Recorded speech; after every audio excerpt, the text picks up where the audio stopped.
Elena pressed her clenched fist against her mouth, stifling a sob that threatened to escape as she stared at the faded photograph between her trembling fingers. 10 years.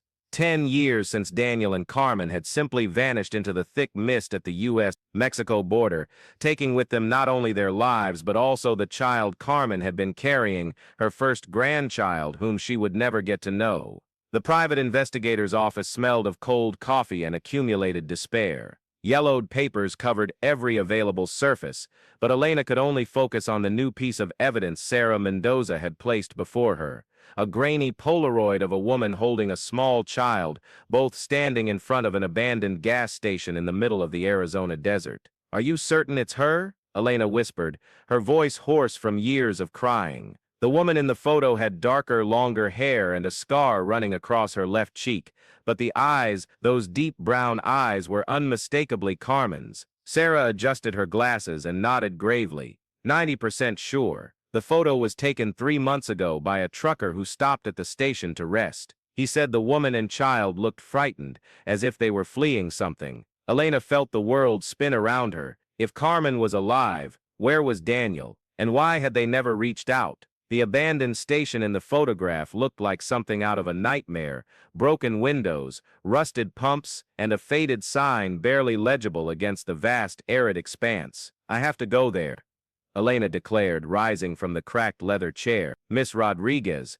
that's not a good idea. The desert is dangerous, and if there's something more sinister behind their disappearance." But Elena was no longer listening. For the first time in a decade, she had a real lead, a chance to find her daughter and meet her grandchild. Nothing in the world would stop her from following this slender thread of hope. 2 weeks later, Elena was driving her Toyota Corolla along back roads in Arizona, the map scribbled by Sarah on the passenger seat, and her heart pounding like a war drum. The desert heat seeped through the broken air conditioning, making sweat trickle down her back as the barren landscape stretched endlessly in all directions. The station appeared like a mirage distorted by the heat, exactly as in the photograph. Elena parked beside the rusted pumps and stepped out, immediately assaulted by the oppressive silence of the desert. Only the wind whispering through the ruins and the distant clink of corroded metal broke the absolute stillness. The station's shop was locked, but one of the side windows had a hole large enough for her to slip through. Inside, the air smelled of old dust and something else, a sweet, nauseating odor that churned her stomach. Empty shelves lined the walls, covered in layers of sand that had blown in over the years. Then Elena saw it. A small yellow teddy bear, worn but recognizable, half buried under debris in the darkest corner of the shop. She picked it up with trembling hands, and a wave of memories hit her like a punch to the gut. Carmen had carried that bear throughout her pregnancy, saying it would be the baby's first toy. "Carmen," Elena called, her voice echoing down the empty aisles. "Carmen, are you here?" Only silence answered, but Elena could have sworn she heard something else, a faint whisper, almost imperceptible, coming from beneath the cracked concrete floor. She followed the sound until she found a trapdoor partially hidden behind the main counter. Her hands shook as she lifted the heavy metal lid, revealing a wooden staircase descending into pitch darkness. The sweet smell intensified, now mixed with something reminiscent of incense and burned candles. Elena descended carefully, each step creaking under her weight. The beam from her cell phone pierced the blackness, revealing an underground space that should not have existed beneath an abandoned gas station. Natural stone walls extended into a tunnel that looked hand-excavated, and strange symbols were carved into the rock: concentric circles, 8-pointed stars, and something that stirred a long-buried, unsettling memory in her mind. The tunnel opened into a larger chamber, illuminated by dozens of candles flickering in niches carved into the walls. Elena gasped when she saw the photographs, hundreds of them, all showing pregnant couples. Daniel and Carmen were there, smiling in a photo she recognized as taken just days before their disappearance. But there were many other faces, decades of different couples, all wearing the same radiant look of hope. "You came," a voice said behind her. Elena spun around, nearly knocking over one of the candles. A woman emerged from the shadows, Carmen, but not the Carmen she remembered. This version of her daughter was too thin, with sunken eyes and that horrible scar across her face. She wore a simple white dress that looked washed dozens of times, her hands trembling slightly as she held a child of about 9 years old against her chest. "My God, Carmen!" Elena rushed forward, but Carmen stepped back, shielding the child. "You shouldn't have come here, Mom," Carmen whispered, her words laden with a sorrow too heavy for someone so young to bear. "He knew you would come. He always knows." Who always knows? "Carmen, where's Daniel? What happened to you?" Carmen looked at the child in her arms, a boy with dark hair and eyes just like Daniel's. Elena felt an overwhelming surge of love and horror mingled together. Her grandson. She was finally meeting her grandson, but under circumstances that made every cell in her body scream to flee. "Daniel," Carmen began, then bit her lower lip until blood appeared. Daniel was chosen on the third moon after Miguel was born. That's how it works here. Parents serve the purpose, then they rest eternally. Elena felt her knees give way. "What are you saying, Carmen? What is this place?" "A sanctuary," a new voice echoed through the chamber, deep and hypnotically calm. "A sacred site where new lives are nurtured and protected from the corrupt world above." A man stepped out of the tunnel's opposite shadows, tall, middle-aged, with gray hair pulled back into a ponytail, and blue eyes so intense they seemed to pierce her soul. He wore simple clothes, but something in his presence made the air around him feel heavier, more charged. "I am Pastor Elijah," he said, stepping forward with measured steps. "Carmen has spoken much of you, Elena. A strong woman, a survivor. Exactly the kind of person our community needs. Where is my son-in-law?" Elena demanded, trying to keep her voice steady despite the growing terror in her chest. Pastor Elijah smiled, but there was no warmth in the expression. "Daniel fulfilled his purpose, as all men who come to us eventually do. The world above is violent, corrupt. Down here, we protect mothers and their children. We offer peace, security, purpose." Elena looked around the chamber with new eyes, noticing details she had missed before. Tunnels branched off from the main room, and she could hear distant voices, women singing softly, children playing. How many people lived in this subterranean labyrinth? "You're a cult," she whispered, realization crashing over her like icy water. "We are a family," Pastor Elijah gently corrected, "a chosen community, united by the sacred duty to protect innocent life." Carmen understood this when she arrived. She became one of our most devoted daughters.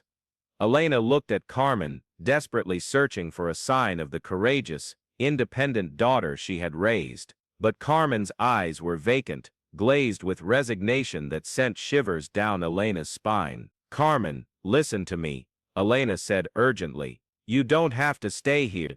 We can leave, take Miguel, and start a new life, far from this place. There is nothing up above for us," Carmen replied mechanically, as if reciting memorized lines. "Pastor Elijah saved us. He gave us purpose. Miguel is safe here, protected from the temptations and violence of the outside world." Elena felt a tear roll down her cheek. Her daughter had been completely broken, reprogrammed to serve this man's purposes. But there was something in Miguel's eyes, a spark of curiosity, perhaps even recognition, that gave her a flicker of hope. "And now you are here," Pastor Elijah continued, stepping closer. "It is no coincidence, Elena. It is destiny. God has brought you to complete the circle. Carmen needs her mother. Miguel needs his grandmother. And we have so much to teach you. If you're following this story, and feeling your heart race with every disturbing revelation, know that you understand the power of narratives that keep us glued to the last word. That's exactly what I bring to my channel, stories exploring the darkest corners of human experience, revealing uncomfortable truths through intense, emotionally rich fiction. If you want to continue this journey with me, subscribe now and hit the notification bell, because I have many more dark mysteries and breathtaking twists waiting for you. Don't miss the next story. It may be even more unsettling than this one. Elena knew she was in mortal danger. The way Pastor Elijah spoke, the way Carmen seemed utterly subjugated, Daniel's mere disappearance, All pointed to a situation she might not escape. But she hadn't come this far to give up at the first hurdle. "May I learn more about this place?" she asked, forcing a smile. "If I'm to consider staying, I need to understand how you live here." Pastor Elijah seemed pleased. "Of course, Carmen can show you our hydroponic gardens, the classrooms where we educate our children, the dormitories where our families rest in peace. You'll be impressed by what we've built." Over the next 2 hours, Elena was guided through a subterranean complex far larger than she'd imagined. It had been excavated over decades, with tunnels stretching for miles beneath the desert. At least 50 people lived there, the majority women with young children, some pregnant, a few adolescents, who had clearly been born in the complex. All appeared physically well cared for, but there was something in their eyes that reminded Elena of concentration camp footage, a hollow resignation, as if their souls had been carefully removed, leaving only obedient shells. "Where are all the fathers?" Elena asked casually as she watched a group of children playing in one of the larger chambers. "Some are still with us," Carmen answered vaguely. "The others found their peace." Elena noticed a few men in the complex, but all were either too young or too old, none of reproductive age. The implication was clear and chilling. During the communal dinner, Elena observed the group's dynamics. Pastor Elijah sat in an elevated chair, served first by women moving with the precision of automatons. All the children called him father, regardless of their biological mother. Conversations were limited to approved topics: plant growth, child education, quotes from a distorted version of the Bible Pastor Elijah had apparently rewritten. After the meal, Elena was shown to a small but tidy dormitory. "You can rest here tonight," Carmen said. "Tomorrow we begin your integration into our family." Elena waited until she was sure everyone was asleep before sneaking out to explore. She had noticed certain areas of the complex were locked, and her curiosity about Daniel's fate and all the other missing men consumed her. Moving silently through the dark tunnels, she followed a corridor leading away from the living quarter. The air here felt different, colder, with a smell that churned her stomach. It was the same sweet, sickly odor she first noticed in the abandoned station, now far more concentrated. Elena reached a heavy metal door secured by multiple latches. She managed to pry it open slowly, and the sight that greeted her nearly made her faint. It was an improvised mortuary chamber. Mummified bodies lined stone shelves, dressed in simple white clothes with hands crossed over their chests. Elena recognized Daniel immediately, even after 10 years, with skin dried and stretched over bone. She knew it was him. There were dozens of other men, all appearing to have died at the same age Daniel had disappeared. Some bodies looked more recent, others at various stages of decay or mummification. Makeshift metal plaques at the foot of each shelf displayed names and dates, the phrase "fulfilled purpose" repeated on each. Elena vomited violently in the corner of the chamber, her body rejecting the horrific reality before her. Daniel was dead. He had been dead for years, and she knew exactly what her own fate would be if she stayed much longer. She ran back to her dormitory, desperately trying to process what she had discovered. She had to get Miguel and Carmen out, but how without alerting Pastor Elijah and his follower? And Carmen, could she break the psychological conditioning her daughter had clearly endured? The next morning, Elena was awakened by singing from the main chamber. It was some kind of ceremony. All the women and children gathered in a circle around Pastor Elijah. He held a newborn in his arms, and a young woman, no more than 17, lay exhausted on a nearby cot, clearly having just given birth. "Today we celebrate new life," Pastor Elijah proclaimed, his voice echoing off the stone walls. "Marcus has come into our world, pure and without sin. His mother, Sarah, has fulfilled her sacred purpose." Elena watched in horror as she realized there was no sign of the child's father anywhere. Young Sarah looked at Pastor Elijah with the same vacant expression Elena had seen in Carmen and the other women. "Elena," Pastor Elijah suddenly called, "come join us." It's time you truly understand our mission. Elena approached reluctantly, each step feeling like it drew her closer to her own doom. Pastor Elijah extended the baby to her, and Elena had no choice but to take it. The child was beautiful, with wide blue eyes and a tiny fist clenched against his cheek. Life is sacred, Pastor Elijah continued, but the world above corrupts it. Here, we protect innocence. We nurture new generations who will never know violence, greed, or lust that plagues humanity. It is a sacrifice we make with joy. Then Elena understood the true horror. It wasn't just that men were killed after impregnating women, it was that the children were never allowed to leave. They were raised like human livestock, destined to perpetuate the cycle. The girls would become mothers, the boys serve as breeders until they were discarded, and so on for generations. She looked at Miguel, standing beside Carmen, his dark eyes taking everything in with a burgeoning intelligence. In a few years, he would be old enough to question why he had never seen the outside world. And then what would happen to him? I need fresh air, Elena said abruptly, handing the baby back to Pastor Elijah. This place, it's making me claustrophobic. Pastor Elijah smiled understandingly. Of course, Carmen can accompany you back to the station, but don't stray too far. The desert is treacherous for those unfamiliar with its dangers. Elena climbed up the trap door with Carmen and Miguel behind her.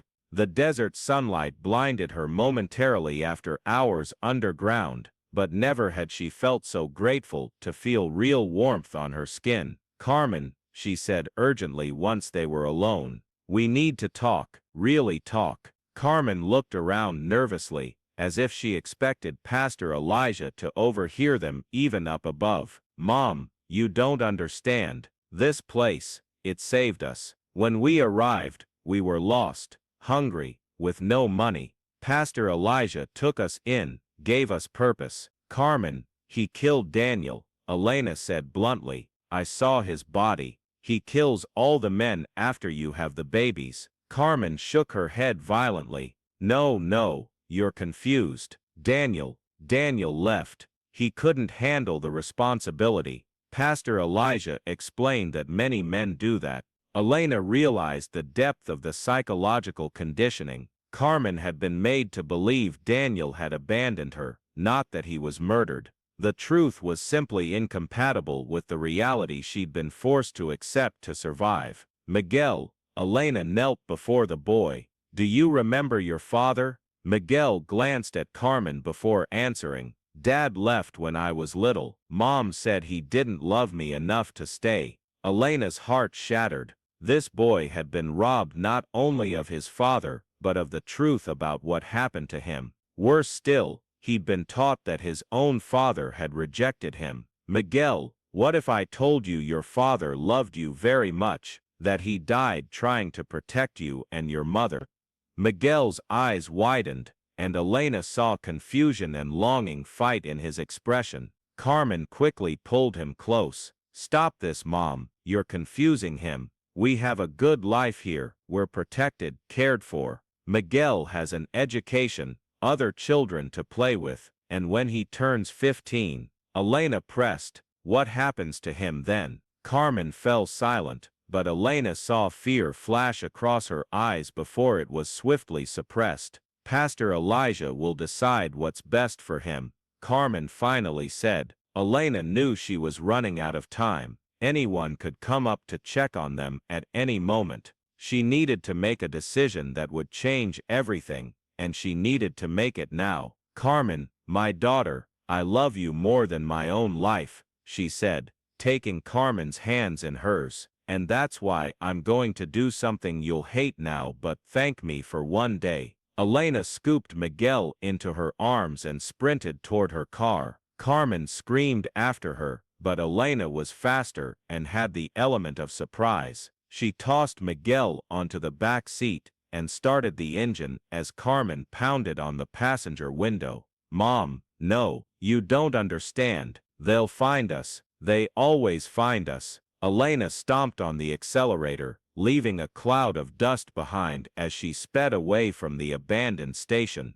In the rearview mirror, she saw Carmen running after the car, her screams swallowed by the desert wind. Miguel was crying in the back seat, confused and terrified. Elena tried to calm him while driving, but her own heart felt like it was breaking. She had left her daughter behind, abandoned Carmen into that monster's hands, but Miguel still had a chance at a real life. "Where are we going, Grandma?" Miguel asked through his tears. "Home, sweetie," Elena replied, though she wasn't sure where home would be. "We're going home." She drove for hours, stopping only for gas and water. Each time she stopped, she scanned the surroundings for signs of pursuit. Pastor Elijah had said they always found those who tried to escape. Elena believed him. The first town she reached, she went straight to the police station. But when she tried to explain about the underground complex,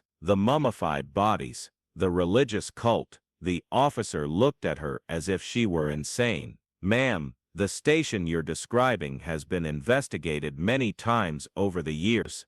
There's nothing there but ruins, and definitely no underground complex." Elena insisted, pleaded, even threatened to take them back with her, but it was futile. Without physical evidence or cooperating witnesses, her story seemed like the fantasy of a desperate woman, and Miguel, too traumatized to speak coherently, couldn't corroborate her account. In the months that followed, Elena tried everything. She hired private investigators, contacted federal agencies, even approached investigative journalists. But every time someone went to the abandoned station, they found only an empty building in the desert. It was as if the underground complex had never existed. Elena began to question her own sanity. Had she imagined it all? Was it some kind of mental breakdown caused by 10 years of grief? But then she would look at Miguel, her living, tangible grandson, and know that at least part of what she'd experienced was real. Miguel slowly adapted to life in the outside world. Though the psychological scars ran deep, he had nightmares about dark tunnels and men in white robes. He feared small spaces and refused to talk about his previous life for months. Elena enrolled him in school, took him to therapists, trying to give him the normal childhood that had been stolen from him. Slowly, very slowly, Miguel began to thrive. He was bright, inquisitive about the world around him, eager to learn about things he had been taught to fear. But Elena never stopped searching for Carmen. She returned to the abandoned station dozens of times over the years, always finding it exactly as the officer described, empty, with no signs of recent habitation. It was as if the underground complex had been a dream or hallucination, except for the yellow teddy bear she still kept, faded and tattered, but undeniably real. 10 years after rescuing Miguel, Elena sat on her porch watching her grandson, a 19-year-old engineering student, working in the garden. He had grown strong and intelligent, his natural curiosity finally free to flourish. "Grandma," Miguel said, approaching her, with dirt on his hands, "I found this buried near the rose bushes." He handed her a small metal box, corroded by time but still intact. Elena opened it with trembling fingers and found inside a series of photographs and a folded letter. The photos showed Carmen, her real Carmen, not the broken version Elena had found in the underground complex. Carmen smiling, Carmen pregnant, Carmen with Daniel on happier days. And the letter was written in her daughter's unmistakable handwriting. "Mom, if you're reading this, it means you managed to escape with Miguel. I always knew you would, and I knew you'd make the right choice, even if it meant leaving me behind. The complex is real, but they have ways to hide it when needed, technology you wouldn't understand. But you saved my son, and that's all that matters. Miguel has a chance now. A chance I never had after Daniel. Love him for both of us. Tell him about his father, about who we were before this place found us. And if you ever expose the truth about this place, do so. But keep Miguel safe first. Always keep Miguel safe. With all my love and forgiveness, Carmen. Elena wept for the first time in years, not in despair, but a complex mix of loss, love and acceptance. Carmen had made her own choice, sacrificing her freedom so Elena could save Miguel. It was a maternal act of such depth it cut Elena to the bone. That was from Mom, Miguel asked softly, sitting beside his grandmother. Elena nodded, unable to speak for a moment. Then, voice trembling, she began to tell Miguel about his parents, not the distorted versions he'd learned in the complex, but the truth, how Daniel and Carmen met, how they loved each other, how they dreamed of a future with him. When she finished, Miguel was in tears too. She saved me, he whispered. Even after everything they did to her, she still saved me. Elena held him close, feeling the strength and kindness of the man he had become despite it all. We both saved you, she corrected gently, and now you have the life they wanted you to have. As the sun set over the garden they'd grown together, Elena knew she had found a measure of peace. Carmen was lost, perhaps forever. Daniel had been dead for a long time, but Miguel was alive, free, growing into the man his parents would have been proud to call their son. And if one day the authorities uncovered that terrible place in the desert, Elena would be ready with her story. But for now, she had done what Carmen asked. She had kept Miguel safe and given him the life he deserved. The yellow teddy bear watched from its place of honor on the living room shelf, a silent reminder that even in the darkest places, love can find a way to survive.